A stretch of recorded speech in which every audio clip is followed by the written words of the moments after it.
지금 미국은 피자를 놓고 나서 P자를 놓고 치열한 쟁탈전이 벌어지고 있다는 그러한 뉴스를 본 적이 있습니다. PMQ 피자 매거진에 의하면 2023년 전 세계 피자 매상이 1590억 불, 1590빌리언,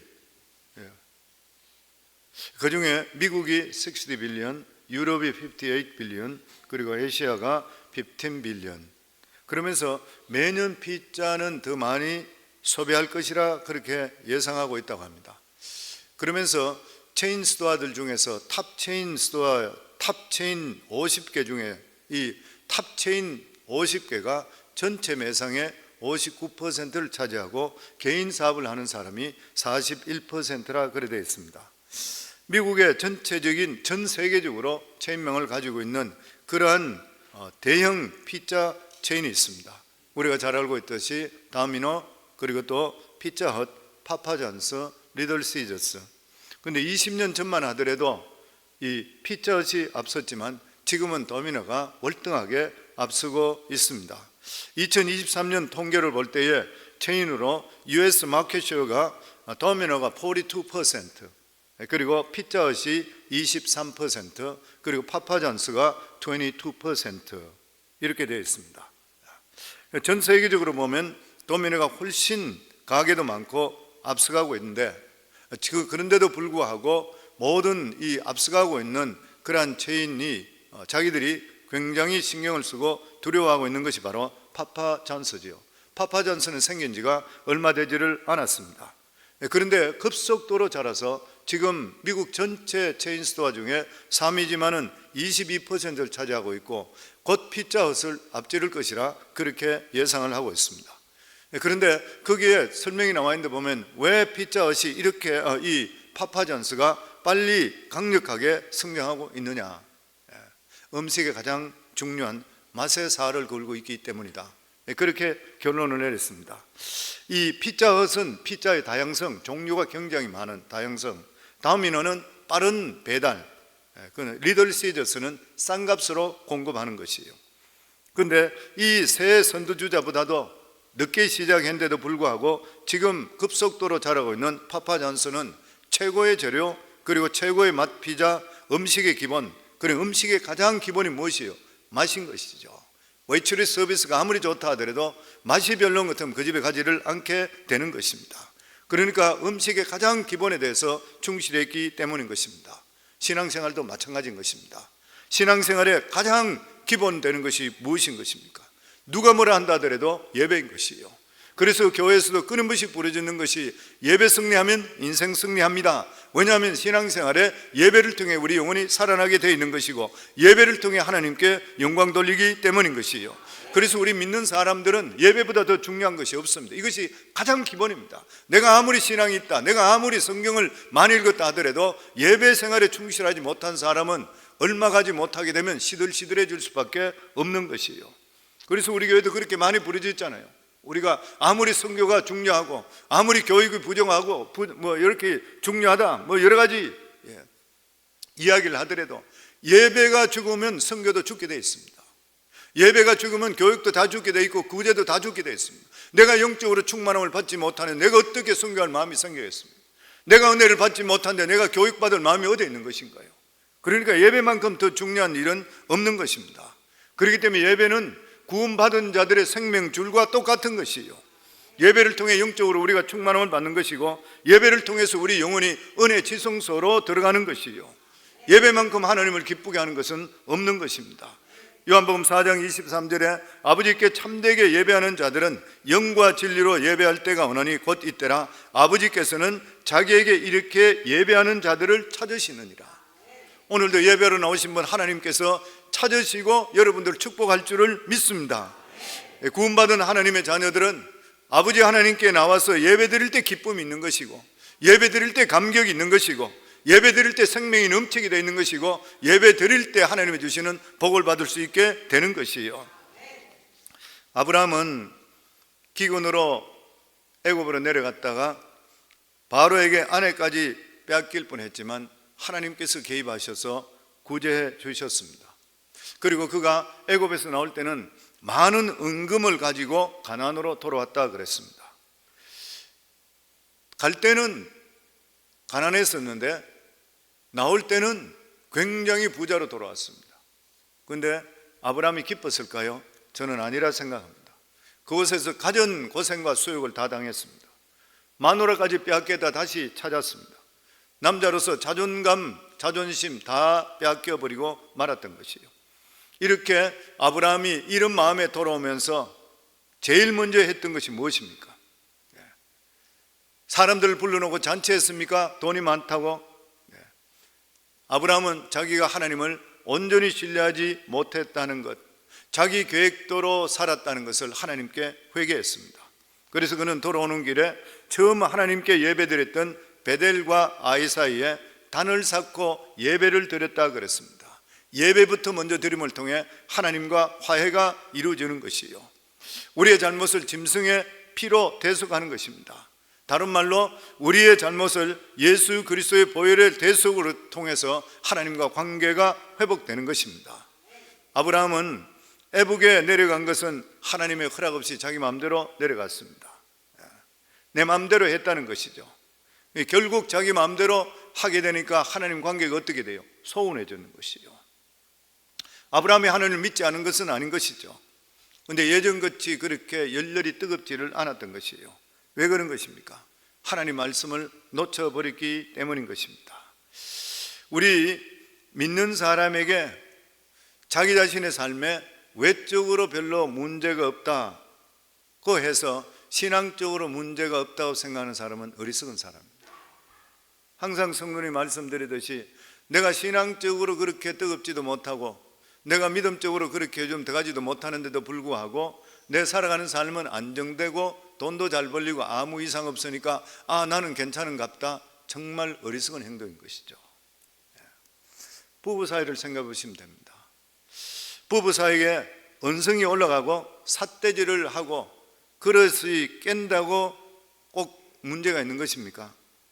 언성이 올라가지 않는다 하더라도 두 사람 사이에 뜨거운 사랑이 없어져 버리고 대화가 중단돼 버리고 깊은 신뢰가 없어졌다면 그들 사이는 벌써 문제가 생긴 것이에요. 같이 잠을 자고 그리고 밥을 같이 먹는다 하더라도 부부라 할 수가 있습니까? 아닌 것이죠. 아브라함과 하나님 사이도 마찬가지였습니다. 아브라함은 여전히 하나님을 믿었습니다. 그러나 이 모든 것은 어디까지나 원칙적으로 그렇다고 하는 것이지 깊은 내면의 사귐이 없었던 것이고 무엇인가 막혀 있었습니다. 이때 아브라함이 했는 것이 무엇이에요? 가나안 땅에서 처음으로 하나님의 이름을 부리고 단을 쌓았던 것, 첫 번째 하나님께 예배드렸던 그 예배 장소로 돌아가게 됩니다. 우리 3절과 4절 다시 한번 저희들 같이 읽겠습니다. 그가 남방으로부터 발행하여 베델에 이르며 베델과 아이 사이 전에 장막 쳤던 곳에 이르니 그가 처음으로 단을 쌓았던 것이라 그가 거기서 여호와의 이름을 불렀더라. 여호와의 이름을 불렀더라. 예배드렸더라. 아브라함은 애굽에서 돌아와서 곰곰이 생각을 했습니다. 나와 하나님 사이에 잃어버린 것이 무엇이 있는 것인가? 그는 그 자신이 그러고 나서 내가 하나님 사이에 뜨겁던 신뢰관계가 없어졌다는 걸 깨닫게 됐던 것이요. 그래서 그는 하나님의 은혜를 회복하기 위해서 처음 하나님께 단을 쌓았던 곳으로 갔습니다. 우리가 은혜를 놓쳤을 때 어떻게 해야 되는 것입니까? 처음 주님을 만났던 그 장소, 처음에 내가 하나님 만나서 감격했던 그 장소, 그곳에 갈 때는 주님께서 그 자리에 와 계시는 것이죠. 저는 올해의 가장 큰 기도 제목, 매년 저는 기도 제목을 그렇게 하고 있습니다만은 특별히 제 자신의 가장 큰 기도 제목은 옛날에 내가 주님을 만났던 그 장소로 돌아가는 거예요. 1989년 9월 17일 날 내가 만났던 그 장소, 그때 그 감격, 그때 그 은혜, 그때 그 눈물, 그게 회복되는 것이 저는 저 올해에, 아니 매년 기도했지만 특별히 올해는 더한 것 같아요.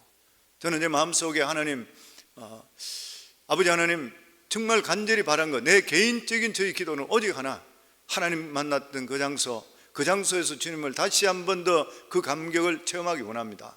목회를 20몇 년 동안 5년 동안 했는 거죠. 전도까지 합친 것 같으면 25년 동안 하고 있는데도 불구하고 그때 그 감격을 한 번도 잊어본 적이 없는 거예요. 그리고 그때로 정말 돌아가고 싶은 거예요. 그때 돌아가고 내가 그 순간에 내 생명이 떠나나 있더라도 나는 그것이 너무 좋은 거예요. 그것이 소원인 것이에요. 정말 그때같이 눈물이 마르지 않는 그 영성으로 돌아가게 해 주옵소서. 이것이 매일의 기도인 것이에요. 사랑하는 성도님들, 혹여나 2024년을 시작하는 우리가 이 첫 새벽에 우리 마음속에 하나님의 은혜를 잊어버린 적이 있습니까? 처음에 주님을 만났던 그 장소로 가기를 진짜 원하십니까? 하나님께서는 이미 그 장소에 와 계십니다. 그러니까 성도님, 우리가 그 장소라 한다 해가 꼭 장소의 개념은 아닌 것이죠. 뭐 옛날 그쪽 어디서 산에서 기도받아가 이래 됐다는 뭐 그쪽 가야 되는 이런 것은 아닌 것이죠.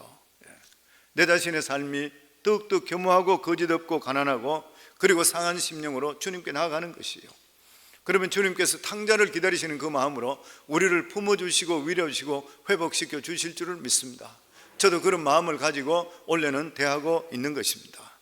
그런데 이렇게 예배로 하나님과의 관계는 회복됐는데 조카 롯과의 관계가 문제가 생겼습니다. 우리 5절에서 7절입니다. 저희들 같이 읽습니다. 아브라함의 일행 롯과 양과 소와 장막이 있으므로 그 땅이 그들이 동거하기에 넉넉하지 못하였으므로 이는 그들의 소유가 많아서 동거할 수 없었음이니라. 그러므로 아브라함의 가축의 목자와 롯의 가축의 목자가 서로 다투고 또 가나안 사람과 브리스 사람도 그 땅에 거주하였느니라. 재산으로 인해서 삼촌과 그리고 또한 이 조카 간에 싸움이 났습니다. 그런데 여기서 보면 다투었다, 서로 목자들이 다투었다 그랬는데 단순한 언쟁이 아니라 심하게 싸운 것이고 신학자들을 이야기할 때는 아마 서로 몸싸움까지 했을 것이라 그래요. 그러니까 서로의 목자들이 싸웠다는 것은 삼촌과 조카의 대리전입니다. 이제 예전에 어린 조카와 삼촌 사이가 아니라 이제는 경쟁 관계가 되어버리고 말았던 것이에요. 예전에 재산이 없을 때는 삼촌과 조카는 아무 문제가 없었습니다. 그런데 애굽에 다녀와서 재산이 기하학적으로 불었습니다. 그때부터 문제가 생겼습니다. 2절에 보면 아브라함에게 육축과 은금이 풍부하였더라. 아마 롯은 삼촌 아브라함에 비해서 재산이 빈약했을 것입니다. 잘 사는 것은 좋지만 잘 사지 못하는 사람 입장에서 볼 때 속상하고 불편할 때가 있는 것이고 관계가 깨지기가 쉬운 것이에요. 그리고 두 번째 이유로 6절에 보면 우리 6절 같이 읽습니다. 그 땅이 그들이 동거하기에 넉넉하지 못하였으니 이는 그들의 소유가 많아서 동거할 수 없음이라. 가난할 때는 12형제가 한 집에 살아도 서로 간의 우애가 좋습니다. 그런데 돈이 생기고 난 뒤에는 문제가 생기는 것이에요. 잘 사는 사람들끼리, 형제끼리 우애가 좋은 경우는 극히 드문 것이에요. 왜 그렇습니까? 서로 질투하고 서로 비교하고 자기가 더 많은 것을 갖기를 원하기 때문인 것이에요. 그래서 싸우는 것입니다. 제가 목회하면서 보니까 성도님들 중에서도 형제들 간에 불화하는 그런 형제들이 있어요. 재판까지 걸리고 이런 사람도 있습니다. 그런데 다 보면 재산입니다. 다 재산들이에요. 어떤 분은 한국에 있는 땅 때문에 형제들과 재판이 벌어져서 한국에 가서 재판한다고 갔는데 아예 한국에 그 재판 끝날 때까지 눌러 있는다고 하는 것이 지금 제가 보기 한 5, 6년 이상 걸려서 아직도 안 돌아오는 것 같아요. 돈인 것이죠. 많아지면 이런 문제가 생기는 것이에요. 그런데 7절에 보니까 7절입니다. 우리 같이 읽겠습니다. 그러므로 아브라함의 가축의 목자와 롯의 가축의 목자가 서로 다투고 또 가나안 사람과 브리스 사람도 그 땅에 거주하였느니라. 이들이 싸우고 있을 때 이들만 있는 것이 아니라 가나안 족속과 브리스 사람들도 함께 있으면서 그 장면을 봤다 그랬습니다. 다른 말로 하면 가나안 어느 동네에 하나님을 잘 믿는다는 일단의 사람들이 그곳에 들어왔던 것이에요. 그는 제단을 쌓고 여호와께 이름을 부르면서 한동안 열심으로 예배드리고 일을 했는데 어느 날 보니까 둘이 싸우기 시작하는 거예요. 그것을 그곳 원주민인 가나안 사람과 브리스 사람들이 보고 있었다. 얼마나 수치스러운 일인지 모르는 것이에요. 이거는 아브라함 시대 때만 있는 것이 아닌 것이에요. 뭐 지금도 마찬가지잖아요. 어느 사람들이 모여서 교회를 개척했다. 그러고 나서 자기들이 열심을 해서 교회가 많이 부흥됐다는 것이에요. 그리고 선교도 하고 구제도 하고, 한국인 같으면 통일을 위해서도 막 기도하고, 그리고 모든 민족 우리가 책임진다 이렇게까지 했는데 어느 날 보니까 싸우기 시작하는 거예요. 그리고 얼마나 대판으로 싸운지 나중에 신문에까지 나기 시작해요. 한국의 교회들은 싸웠다 그러면은 일반 법정에서 재판장에 가서 거기서 해결되지, 사람 간의 관계, 교인들 관계 서로 양보하는 경우는 거의 없다고 합니다. 저보고 그런 이야기 하시더라고요. 목회를 많이 하시고 또 그런 걸 많이 아는 이런 분들이 그런 이야기해요. 목사님, 한국에서는 교회 교인들끼리 송사가 벌어졌다 그러면은 성경적으로는 송사 절대 일반 재판정에 가지 마라 그러는데, 일반 재판정에 가지 않으면 해결이 절대 안 납니다 그래요. 이걸 누가 보고 있는 것이에요? 안 믿는 사람들이, 신문을 통해 주위 사람들이 다 보고 있는 거예요. 얼마나 창피하고 부끄러운 일인지 모르는 것이에요. 예수 안 믿는 사람은 술 한잔 마시고 서로 이야기하면 문제가 해결되는데, 내가 왜 안 되나 했더니 예수 술을 안 마셔. 너무 정신이 말똥해서. 그런데 이런 일을 지금 아브라함이 겪고 있는 것이에요. 그래서 아브라함은 이래서는 안 되겠구나 이렇게 생각했습니다. 이 갈등이 계속되게 될 때는 하나님의 영광을 가릴 뿐이라 이렇게 생각했습니다. 그래서 아브라함은 드디어 결심을 합니다. 이 문제는 반드시 해결해야 되겠다. 우리 8절 말씀 같이 읽겠습니다. 아브라함이 롯에게 이르되 우리는 한 친족이라 나나 너나 내 목자나 서로 다투게 하지 말자. 여기 보면 이 8절부터 나오는 말씀에 보면은 이 갈등을 해결하는 원리를 나오고 있습니다. 그 첫 번째가 뭐냐면은 아브라함이 롯에 먼저 찾아갔습니다. 아브라함이 롯에게 이르되, 아브라함이 먼저 찾아갔던 거예요. 이는 믿는 사람이 먼저 갈등을 해결하기 위해 찾아가는 것이에요. 롯이 먼저 아브라함을 찾아오지 않았습니다. 동양적인 사고방식을 통할 때는 밑에 어린 사람이 나이 많은 사람들에게 찾아가야 돼요. 여기도 마찬가지로 동양이잖아요. 그런데 그렇게 하지를 않았다고 하는 것이에요. 문제가 생겼을 때 항상 우리가 예수 믿는 사람들이 먼저 찾아갈 수 있어야 되는 거예요. 먼저 찾아가는 거. 우리에게 하나의 원리를 보여주는 것입니다.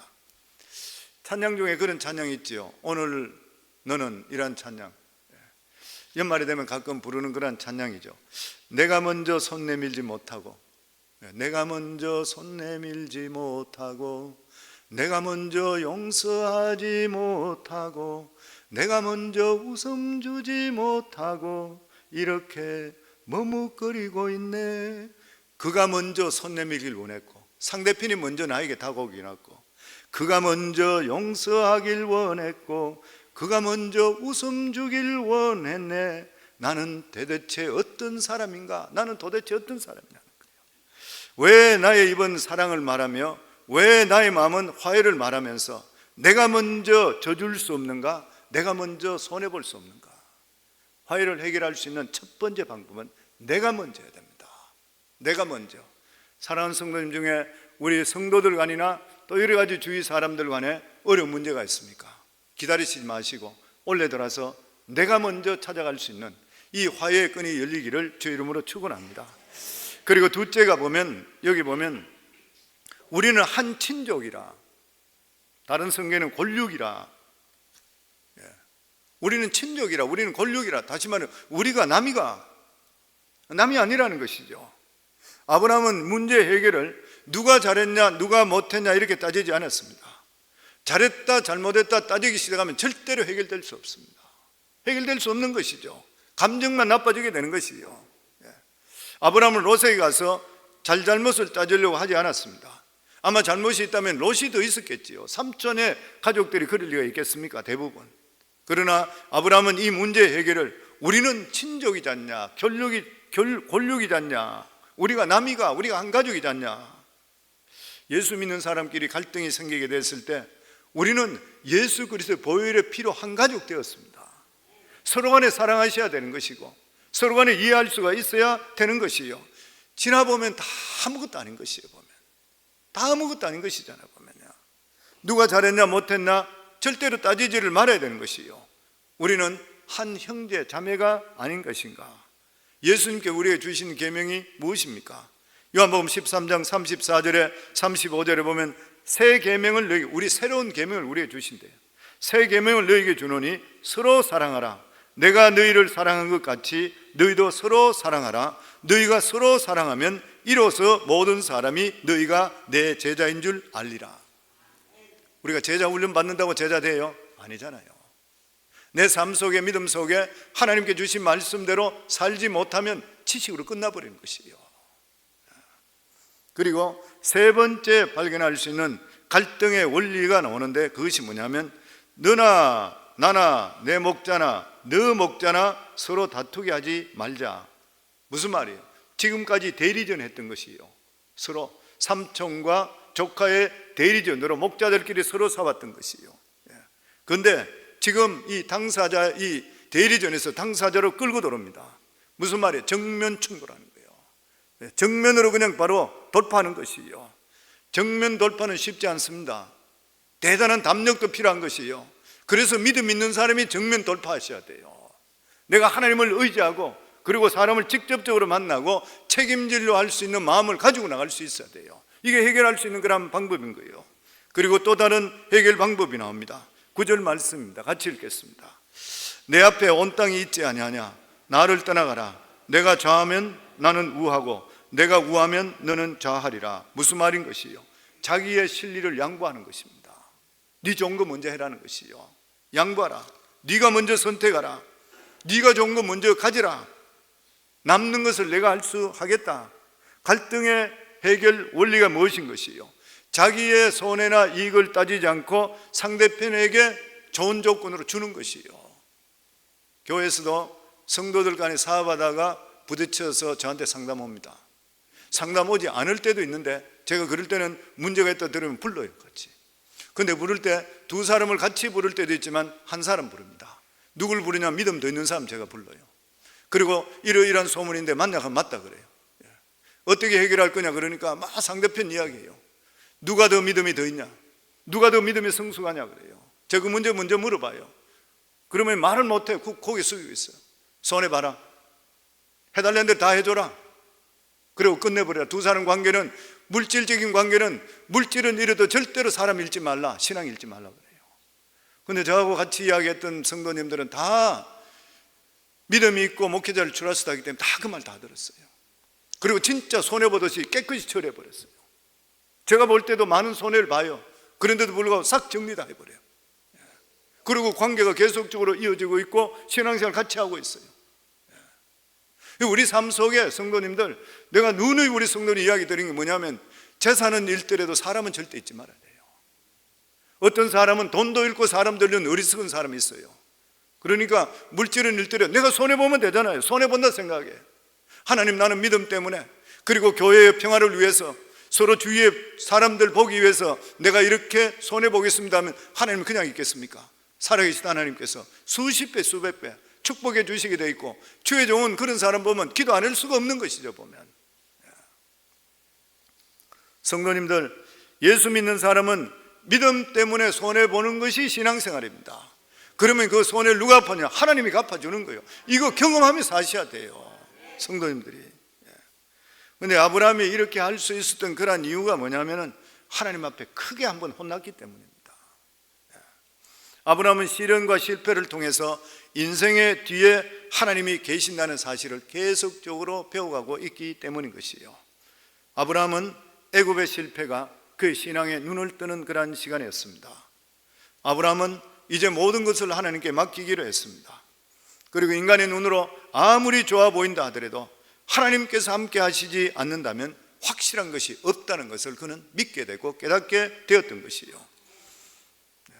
그러면 우리 10절과 14절, 13절입니다. 우리 저희들 10절에 13절까지 같이 읽습니다. 이에 롯이 눈을 들어 요단 지역을 바라본 적 소알까지 온 땅에 물이 넉넉하니 여호와께서 소돔과 고모라를 멸하시기 전이었으므로 여호와의 동산 같고 애굽 땅과 같았더라.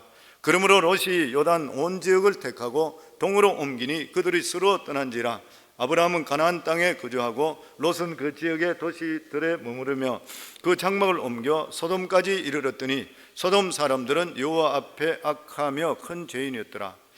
롯의 실패는 어디에 시작됐습니까? 자기에게 주어진 선택권을 잘못 사용하면서부터 시작됐어요. 롯은 무엇을 선택했습니까? 눈에 보이는 대로 선택했던 거예요. 롯은 자기가 본 세계가 자기를 행복하게 해줄 것이라 믿었던 것이에요. 10절에 보면 롯이 바라본 적 요단뜰에는 세 가지 특징이 있었습니다. 첫 번째가 뭐냐면 물이 넉넉했다는 것이에요. 목양하는데 그 농사나 목축에 가장 필요한 것이 물인데 물이 넘치는 거예요. 너무 좋았던 거예요. 두 번째가 뭐냐면 여호와의 동산 같더라. 에덴 동산을 생각할 만큼 완벽한 조건을 갖췄다는 거예요. 이건 뺏기기 싫은 장소에 보면. 셋째가 뭐냐면 애굽 땅과 같았더라. 애굽은 그 당시에 최고로 문명이 발달했습니다. 그러니까 소돔성은 굉장히 문화가 발달하고 지금으로 이야기하면 빌딩도 많고 니온사인이 번쩍번쩍 걷고 아주 기가 막힌 장소인 거예요. 롯은 그만 그것을 바라보면서 정신이 혼미하고 매료돼 버리고 말았던 것이에요. 그런데 성도님, 우리가 롯을 비난할 수 있습니까? 저는 비난하기가 힘들다 생각합니다. 성도님들은 거주지를 선택할 때 무엇을 기준으로 선택하고 있습니까? 투자해서 돈 많이 버는 것? 아니면 아이들 학군 먼저로 생각합니까?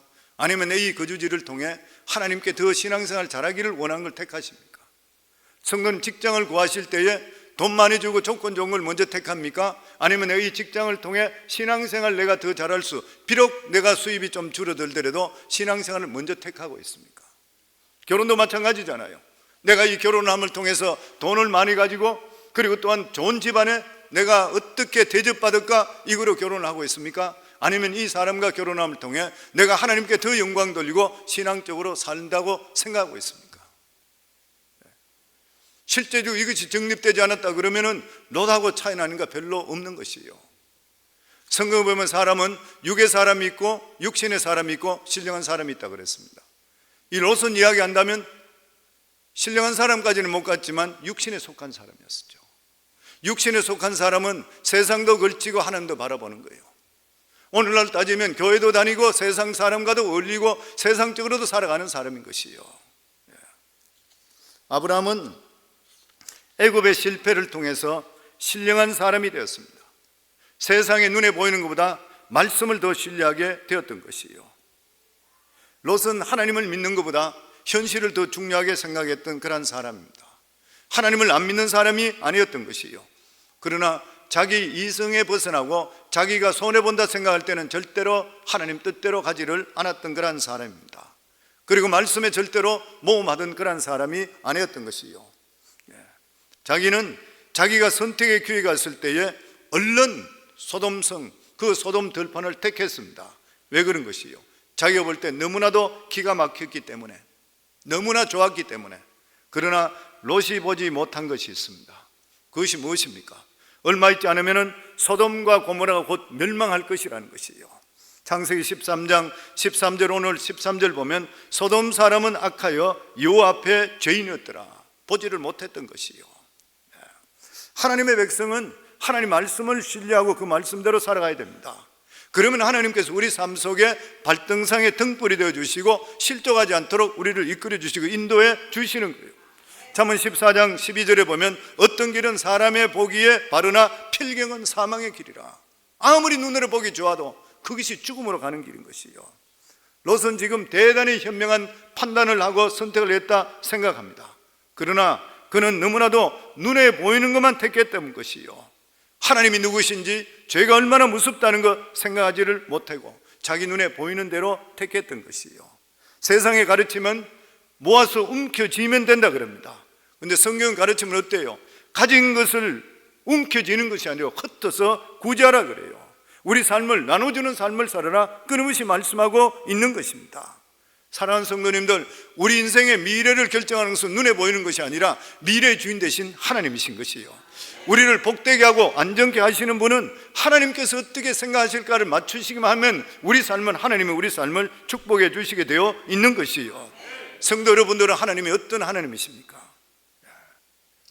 내 자신이 위주로 살아가고 있습니까? 아니면 하나님 위주로 살아가고 있습니까? 우리가 이 초를 시작하면서 우리 자신을 다시 한번 돌아봐야 돼요. 내가 앞으로 살아가는 모든 삶에 무엇이든지 하나님께서 원하시는 그 일을 먼저 택하겠다 내 마음속에 가지면 올해는 정말 우리 성도들이 어려운 일이 있다 하더라도 궁극적으로 합력의 손을 쥐고 복된 한 해가 될 줄을 믿습니다. 그러면서 아브라함은 욥과 달리 가나안을 떠나지 않았습니다. 12절에 보면 우리 12절 같이 읽습니다. 아브라함은 가나안 땅에 거하였고 롯은 평지 성읍들에게 머무르며 그 장막을 옮겨 소돔까지 이르렀더라.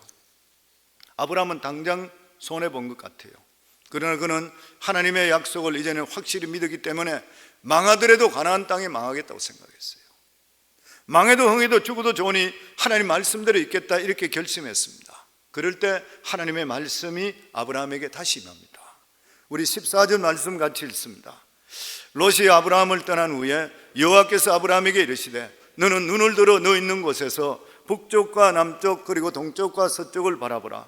롯이 떠난 후에 하나님께 찾아오셨다는 것은 하나님께서 한 번도 아브라함을 떠난 적이 없다는 거예요. 하나님은 이미 그 자리에 계셨습니다. 하나님께서는 이 아브라함의 신앙 상태를 보시기에 시기를 계속 보고 계셔요. 저는 오늘도 하나님께서 우리에 대해 똑같다 생각합니다. 하나님께 저희들과 함께 하셔요. 우리 속에 계시고 우리 가운데 어마ung 다스 그리고 우리 인사이드에 내주하시는 하나님이시요. 우리 같이 계셔요. 그런데 하나님은 우리 삶 속에 언제 역사하셔요? 시기를 보고 계십니다. 우리의 상태, 우리의 신앙이 어느 정도 상태에 갔을 때 하나님께 나타나시게 되어 있는 것이에요. 우리가 기근 가운데 있고 어려움 가운데 있더라도 하나님은 그곳에 계셔요. 하나님께서 우리 기도를 듣고 계시고 그리고 우리가 어렵고 힘들 때 눈물을 흘릴 때 그 눈물을 보고 계시는 것이요. 우리가 한숨 쉬고 있을 때 하나님께서 알고 계시고 계십니다. 그런데 하나님께서는 우리 믿음의 성숙할 때까지 기다리고 있는 것이요. 하나님께서 우리가 믿음적으로 다시 태어나기를 원하시는 것입니다. 자기를 이기고 자기를 깨트리고 거듭나기를 원하고 계시는 것입니다. 그래서 하나님의 약속의 말씀, 하나님께 진짜 쓰임받기 위해서는 이러한 고통의 과정이 필요한 것입니다. 우리는 말씀에 따라 결정한다고 해도 상황이 변화되지 않기 때문에 불안하고 미련을 가질 수 있습니다. 그렇지만 성도님들 걱정하지 마세요. 하나님은 어제나 오늘이나 영원토록 오늘도 살아 계시는 것이요. 하나님은 역사하시고 나타나셔서 반드시 격려해 주실 것입니다. 그리고 네가 결정한 것이 잘했다, 네 믿음 안에 살아온 것이 너무 잘했다, 이런 것들을 기도를 통해 확신시켜 주는 거예요. 히브리서 12장에 보면 구름같이 허다한 정인들이 우리가 믿음으로 살아갈 때 나타나서 우리 수많은 이미 선진들이 우리 눈에는 보이지 않지만 거기에 성경에 보면 박수 막 친다 그랬어요. 박수 막 친다 그래요. 허다한 믿음의 정인들이 나타난, 수도 없는 정인들이 나타나서 내가 믿음에서 실족하는 이 길 가는 것이 아니라 어려운데도 불구하고 나는 이 길 보이지 않고 갑니다 그러면은 눈에는 보이지 않지만 수도 없이 나타나는 박수 막 치네. 너 잘한다, 너 잘한다, 김집사 너 진짜 잘하고 있구나, 이장로 너 정말 잘하고 있구나, 잘했다, 박수 막 치는 거예요. 성도님들, 우리 눈에는 보이지만 하나님 살아계시고 언젠가는 우리가 이 세상을 떠나면 천국 가는데 여기에 믿음의 수많은 선진들, 히브리 12장 읽어보세요.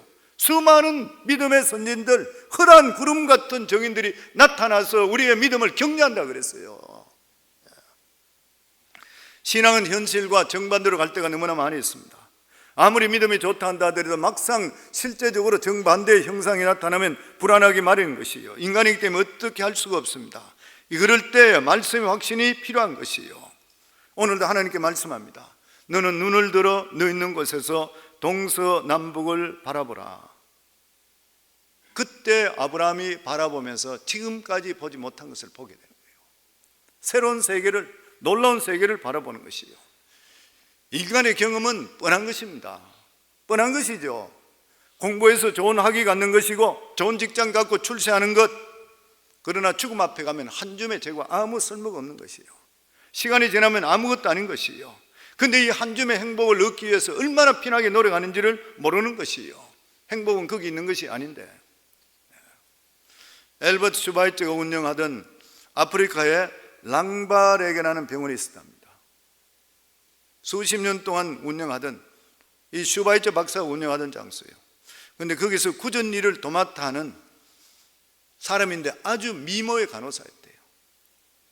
그녀의 이름은 마리아 프레밍그라는 사람입니다.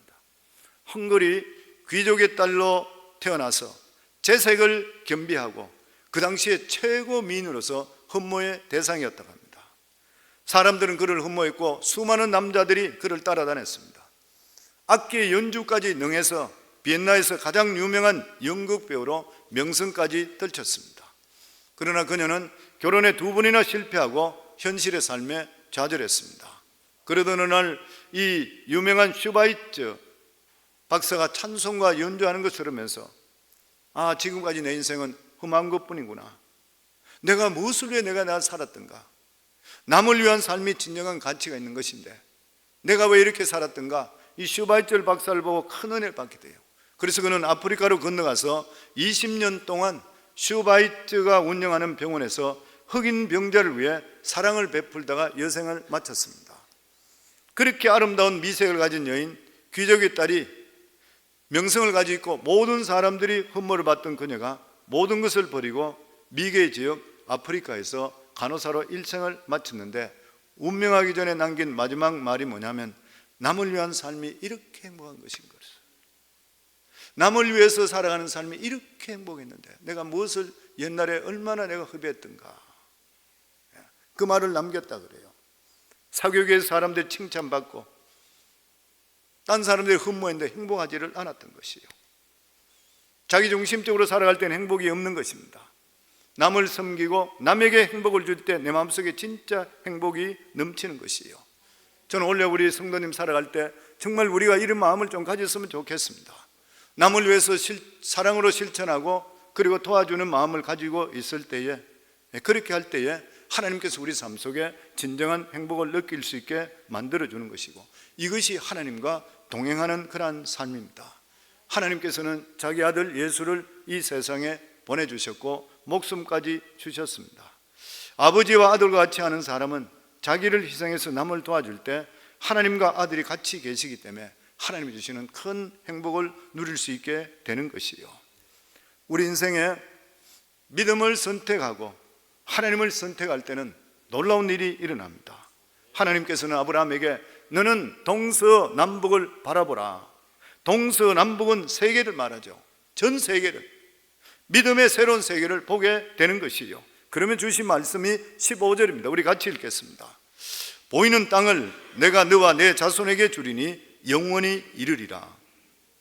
하나님께서 아브라함에게 주신 축복은 아브라함에게만 국한된 것이 아니었습니다. 하나님께서는 너와 내 자손에게 영원히 주리라 약속하셨습니다. 진정으로 복받는 그러한 사람은 그 영향이 자기 세대뿐만 아니라 다음 세대까지 나타나야 돼요. 기업의 일반적인 수명은 30년이라 그래요. 그러나 믿음은 영원합니다. 진정한 축복은 계속적으로 대를 이어서 나타나야 되는 것이요. 그러면 마지막으로 16절입니다. 같이 읽겠습니다. 내가 내 자손이 땅에 티끌 같게 하리니 사람이 땅에 티끌을 능히 셀 수 있을 텐데 내 자손도 세리라. 이 말씀은 하나님의 축복은 무한하다는 것이요, 하나님이 주시는 복은 헤아릴 수가 없다는 것이요, 상상을 초월한 큰, 청량할 수 없는 큰 은혜가, 큰 복이 우리 속에 있다고 하는 것이요. 성도님들, 우리 교회에서 계속 부르짖잖아요. 다음 세대를 위해서, 우리들의 후손을 위해서 믿음의 유산을 남기라. 성경에 나와 있는 이 말씀이에요. 그냥 그대로 성경에 나온 말씀.